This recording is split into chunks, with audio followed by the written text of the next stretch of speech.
Hey guys, how's it going? I'm Duke Vidal, your favorite lo-fi music YouTuber, and today completionist music YouTuber, because today is the final part of the death metal series. I know it has been quite a journey this year, this summer, this year. I don't know. For me, it's been a journey for over a whole year now, researching this death metal stuff. Even longer if you count the Caveman riff chart. So I've been on a death metal kick for about a year and a half, approaching 2 years now. I remember working out in my parents' gym to some Have a Hedge, and I was like, this is some good stuff. But pretty crazy how we've come all this way around, and I can definitively say I have my death metal I like and my death metal I don't like as much. Pretty cool how that thing happens when you actually listen to the music and don't claim to like metal and only listen to Sabaton or Sabaton, as you nerds who actually listen to that music call it. By the way, you're not smart for listening to music that's about a single topic. Summoning's been doing that for years, and they do it way better. They also do the symphonic thing way better. They also do guitars way better. But we're not talking about either of those things, because today we're talking about death metal. Specifically, death doom. Now, interesting, because doom metal gives you a feeling of the end of all things, which a logical transition out of this would be more doom metal to come. And not sure when that'll happen, but I'll talk about some more doom metal for you guys at some point. But today we're just talking about death doom metal, which, in all honesty, is probably my favorite subgenre of this genre. I probably like it just as much as brutal death metal, maybe even more. It's almost as heavy as brutal death metal, but it's a little bit more interesting, way more dynamic, and the slowed down portions aren't as redundant as deathcore gets, or even metalcore for that matter. Very excellent songwriting. And today we're starting off with a real classic, Asphyx with Last One on Earth. Now, before on this chart, we mentioned a little-known band called Pestilence, which had a guy named Martin Van Drunen in it, and he is also in Asphyx. This was his project he did after, which is a little more different, really chunky, a bit depressing, standard, death doom. That being said, it doesn't get as slow as most death doom. This kind of blends in with a lot more standard death metal. Some people even argue it's not even proper death doom. Also, Asphyx has a pretty solid discography. This album and the one before it, The Rack, are both very solid, spoiler alert. But this death metal in particular is really cool. It's punky, it's got some really well-defined melodic lead parts. It does kind of fit into this death doom genre. I mean, for example, the guitar tone is one of the chunkiest guitar tones you'll hear before the 2000s. Now, I talked about this on my Caveman Riffs chart, as this is a bit on the simple side. It does have that same sort of appeal, but it uses it to its utmost strength. It will take these slow sections and do the craziest cool riffs with it. For example, the title track. It's kind of like Burzum's Key to the Gate, where it kind of does a cool reversal on the idea of a guitar solo, where while the song itself is supremely heavy, it gets into this long, slow, drawn-out melodic lead guitar portion that's used as the guitar solo, which, in contrast to the sheer brutal heaviness of it, it works fantastically. I would argue this album isn't the most intense at points. I'd say it definitely goes on the melodic route a bit more, but it has a very dismal feeling to the whole thing. It is oppressive. And the last two songs on this album are utterly insane, easy highlights. This album is great. Basically, my real hot take is that I wouldn't put this as like in my top 10 death metal albums, when most people out there would. I'm just kind of saying that to, I don't know, be controversial or something. And up next, we have a band that does a totally different angle of the genre, Autopsy with Mental Funeral, another band where this is their second album. Their first album, being Severed Survival, is also very, very enjoyable. But Mental Funeral, I have to say, is better. It's a very unique death doom album. It is very conservative with its blasting sections, but it is honestly amazingly dynamic. It's truly an album that has it all. You have fast technical portions and slow chunky caveman portions. It's got a really great well-rounded sound overall, as well as this really fantastic melodic sense of solos that go on.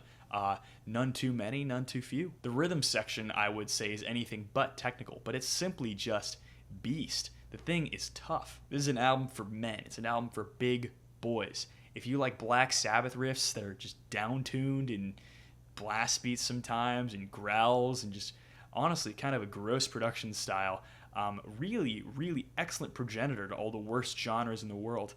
Autopsy's Mental Funeral is where it's at, so I gotta say it's great. And up next is a band called Morgion with Among Majestic Ruins. Being just 34 minutes long, you might be hard-pressed to believe that there are a lot of progressive elements in here, but the song structures do seem to weave in and out of these very linear sections. But this is an album that is very heavy on the doom. I would even wager a bit depressing. And the vocals are these deep, heavy gutturals, definitely influential in the funeral doom subgenre. The final song on the album is more death metal. It works great as a conclusion to this album. And in all honesty, it's an album that I have a hard time understanding, because being so short and being so depressing, it feels totally disjointed with the entirety of death metal. And I know it's death doom. You don't have to remind me. And someone in the comments is going to be like, it's death doom, it's supposed to be depressing. I know, but all these albums we've heard so far have not been overwhelmingly depressing.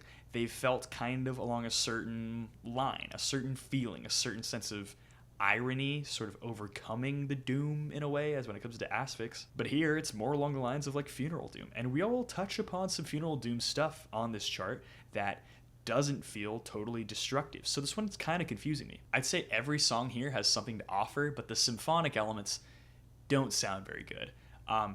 Take this with a grain of salt. Seriously. I say this one's okay.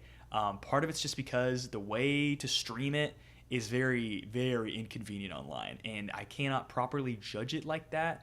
But as that listening experience and trying to work out to it and focus on it, it's only okay. And speaking of that funeral element, we are now talking about one of the most expensive albums on this whole chart, a band called Disembowelment, with a fantastic album title, Transcendence into the Peripheral. You get this crazy gothic melodic lead over these heavy, surging blast beats and an amazing melodic twist to the whole thing. Just from the get-go, you can tell this is going to be an amazing, very unique album. And it is very close to funeral doom at points. It points to super slow pacing, rather sparse sections with only the very dusty sort of remnants of feedback coating the whole thing like dust on a cobweb.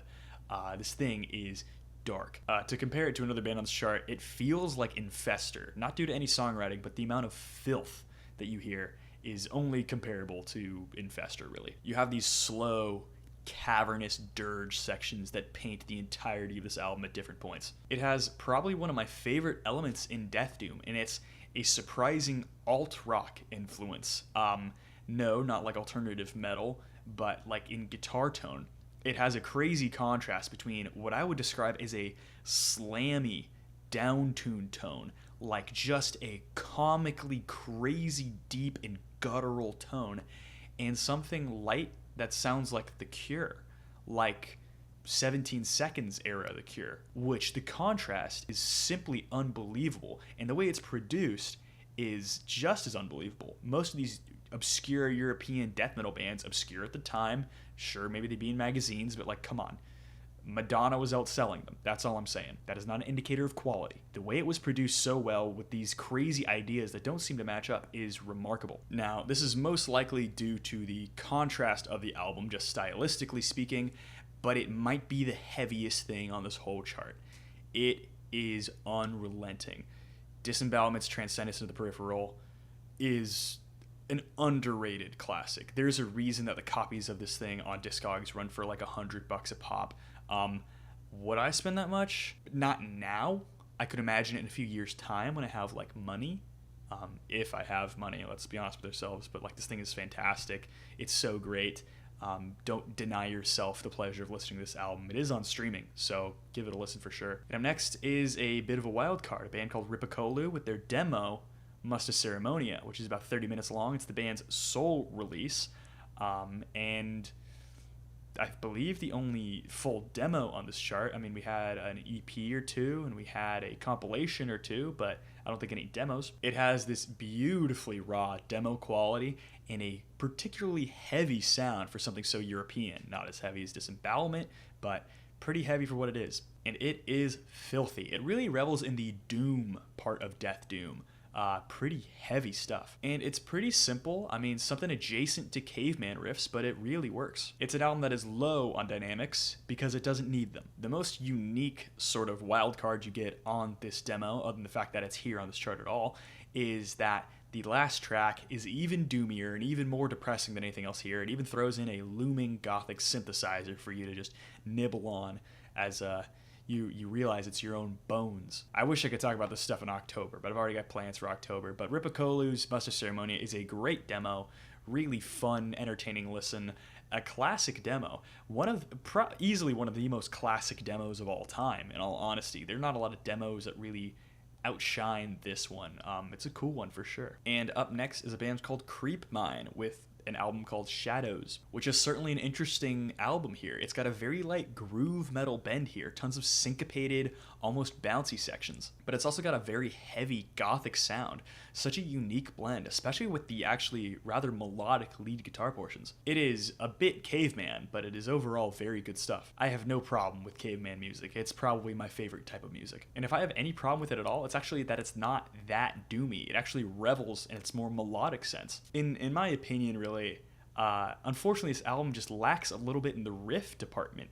The actual riffs don't quite do it for me at points. The lead guitar is fantastic, but it's the rhythm section that lets me down. I mean, the lead is so fantastic that it's actually kind of remarkable, just really inventive stuff. It just makes me feel like something is kind of missing from this album. I'd say it's good, for sure.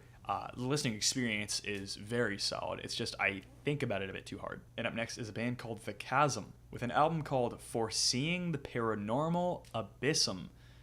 Quite a title, which really doesn't feel like death doom. There is very little bass on this album at all. It's proggy and symphonic even. Some tracks like Fiery Rebirth really have their moments, but I think overall the album's definitely lacking. It's decently groovy for sure, but these songs have long lengths with long instrumentals, and it gets to be a little bit much. The song Vault to the Voyage does help me out a little bit. It is decently heavy, and it is certainly technically proficient, but it's nothing but wankery with some occasional good moments. So I think it's okay. You have the good moments, but like the whole time I'm just thinking like, why are they doing so much when they could do a lot more with much less? But enough of that. We're finally talking about one of the most interesting albums on this whole chart. Little known band called Catatonia with an album called Dance of December Souls. And in all honesty, this could have been so many different Catatonia records. They are an interesting band. And like every other album in this band's discography, we're at a turning point in their career when they are adding sort of an alt-rock-ism to the whole thing. And I don't mean that in like a cringe way. I mean it, well, I mean, that's up to you, but like it works really well. Serious gothic undertones, seriously interesting layers to the whole thing. It's like Funeral Doom light, as in it's much softer and has actually rather pretty riffs. It has fantastic progression in songwriting, and some of the riffs are pretty crushing too. You have these hugely produced double kicks, which are actually the heaviest part on the album. It's that you constantly have this really motivating sense of percussion. The reverb is pitched to a perfect amount of loneliness, the way it kind of echoes out. It is emotional and really cool, and it doesn't feel like Death Doom simply because it's so different. I would compare this to Acid Bath. So Acid Bath to sludge metal is this to Death Doom, particularly European Death Doom. So that should just kind of show you how like wide the influences come here. It's really an album that I have a hard time describing on my tiny patch of notes, but it's one you guys really have to check out. It's uniquely amazing, and it is just melodic perfection. There won't be a single moment on this album that you're disappointed. It is great. It is melodic perfection. There will not be a single moment on this album that you're disappointed. It is genuinely so great, and it's a discography I'll have to dive into more, and everyone probably will. And that is the chart. I hope I remember this, but here is the whole chart. Here it is right here. We covered all these albums. If you can't read them, too bad. I'll probably send it to you guys if you ask me really hard on some form of social media, going back to the middle there into my position. But yeah, we really went through all of that stuff. And I mean, the biggest criticism is the most obvious thing. It's that not every album here was fantastic. And I kind of believe you could have fit in more things that are fantastic. I feel like every album that wasn't great, you could have swapped out for something that was. And I know you can't please everybody. I mean, I don't like Argus Lint that much, but everyone else seems to. But come on, there's really no Unleashed here. They're fantastic. And let's be totally honest with ourselves. If Carcass has 2 albums, Death needs 2 albums. That being said, I love Carcass a lot. Like, I would never wear a Death patch because like that's a little too popular. But I have a Carcass patch on my jacket as we speak. But Death does need a second album on here if you want to talk about essential death metal. And like you could do spiritual healing. You could easily do symbolic for progressive death metal, and I would have taken it over anything there. Why is there no Bolt Thrower on this chart? Bolt Thrower is awesome, and the Slam section has bizarre choices. Why isn't there Devourment? Instead, we have Cephalotripsy. Are you kidding me? And instead of what was it, Abominable Putridity or whatever it was? I mean, I don't know. Defeated Sanity might have been a cool band to include there. Maybe like that. What was that first band that started Slam? I don't really know. But like there's that one Japanese Slam band that people talk about that's got that one famous Blue Helicopter album cover. But Devourment and Defeated Sanity are like the two biggest Slam bands, and I feel like they just should have been included. Also, like if we're talking about death grind or brutal death metal or technical death metal, I mean, Dying Fetus is a really easy inclusion here. And I know, these are all softball picks thrown right over the plate to just smash out of the park. And I'm sure the dude who made this chart didn't want to include those, but like we're talking about essential death metal here. And if you're trying to gatekeep the genre and keep it away from anyone getting in, that's fair. But there's a way of gatekeeping that's fine. You know, we got to educate and get people into our groups that actually can understand what we're about. Not be like, oh, dude, I love metal, dude. Sleep Token's the best, and then they just try to hop in. Obviously, that's not true, but there is a way to get a Sleep Token fan eventually into Infectious Jelking, which, why wouldn't you be into that band? They're awesome. Infectious Jelking, not Sleep Token. I don't know, man. There's plenty of great stuff here. You could have included more Cannibal Corpse, more Incantation, more Immolation. You could have included, Mortician. Mortician should be in the brutal death metal section. You just kind of have to, dude. It's Mortician. Like, what's not to love about that band? Do they sound a little ridiculous? Sure, but like you gotta include them. It's funny because this chart is so stupidly long. It makes me want to say that like it should be shorter, but like honestly, there's more to cover out there. This is, of course, a good essentials list, but it's like its kind of rigidness of being like 1.5 bands per the chart, it kind of distracts from the purpose of the whole thing. Like, there are a couple progressive death metal bands I don't care for, and it's like, you know, I'd rather have a second death album. I really would. So it's kind of hard to pick your battles with this one. That being said, it was good. It was a good introduction to all these styles. I mean, it showed me like 4 different styles of death doom right there. I saw like 2 different styles of progressive death, like 2 or 3 styles of tech death, 3 styles of brutal death, 1 style of slam, which you could have done 2 if you included Defeated Sanity, which has existed since almost the 90s. I think actually the 90s, if I remember correctly. But I'm digressing a lot. That is the chart. It was a very solid one. Some albums on there were actually given a special marking to be like the dude's favorite. Which I actually disagree with a few of those. I don't find them all that appealing. But that being said, that's the death metal stuff. I hope you guys enjoyed. Any comments, questions, or concerns, I'd appreciate them down below. I would love a like and a subscribe. That would help my channel out a lot, and it would help me more. Some words of affirmation from our artist, Jennifer. Please follow Jennifer in the comments down below. Got the Twitter down there. That is who made the Smiling Friends Scream Bloody Gore thumbnail. I know you guys have been loving that one, and I am ecstatic to know that. And if you guys are very interested, Jen also does my thumbnail for my Swan series lately, and also did it for my Shoegaze series that I did earlier this summer. And we'll probably also be doing a few other videos next month, potentially through the end of the year. We shall see about that whole thing. But yeah, like and subscribe, please, if you would like. Also, my social media is down below amongst Jennifer's. My Instagram, my X, and my Discord page. My Discord page is pretty nice. We've been talking about a bit of thrash metal recently, talking about the latest Sodom album from 2020. It's actually very solid stuff. And I'd love to keep you guys here longer, but I actually don't want to. So have a good one. Bye.